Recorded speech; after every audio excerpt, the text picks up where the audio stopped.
you have a remote job, you're traveling. Where have you Yes. been in the last, you've been doing this like a little while now. What are some of the Yeah, I've places you've been to? been doing this for 3 years now. Actually, 3 years last month. So I've been to Cape Town, South Africa. I've been to Bariloche, Argentina, Edinburgh, Scotland, and I've done La Paz, Bolivia. And then in between there, all little trips around, a couple weeks here in Spain and a week in Prague, Czech Republic. Can you just kind of share like, what were you going through before? Like, why did you join the program and was the investment worth it? Yeah, so before I was working regular 9 to 5 office job, we were based in Los Angeles, which, I did enjoy the job and I enjoyed the city, but I always had this itch to travel.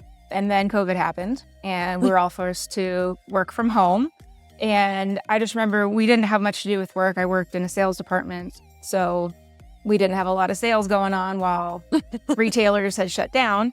So I was looking for something to do, and I had been following Wi-Fi Tribe and came across this program and thought, hey, something to do during COVID, learn a little bit more about this lifestyle that I've been hearing about.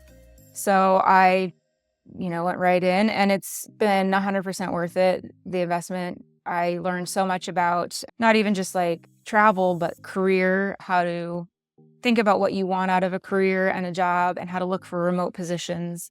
I think one of the big things as far as like a career-wise went was learning about ways to find remote jobs and how to either talk to your employer about a remote option or how to find one that's already out there. I think that was really big. I knew you could negotiate salary and all of that, but I didn't realize that a remote lifestyle was something that you could talk to them about and negotiate. So I think that was a really, really big thing for me. And what made you decide that like joining this kind of program, doing this investment was necessary for you versus trying to do it on your own? I like to get support from other people and learn from others rather than there are things I do on my own, but Sure. there are times where, if it's something that's a little bit unknown to me, I want to join a program or get some kind of coaching support. So that was a big thing for me. And, I've been following Wi-Fi Tribe and different remote programs and like, oh, that's really cool.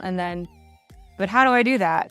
How do I actually do that? So, doing a program, having that support was probably the biggest key. And then lastly, if someone is maybe in your shoes where you were before thinking like, can I do this? Should I invest in a program? Do I need to join a program? Can I travel? Like, what would you say to that person? I would say just do it. Just, even if you join and, you find out that it's not for you, maybe it's worth it to meet people to really understand what's possible for you.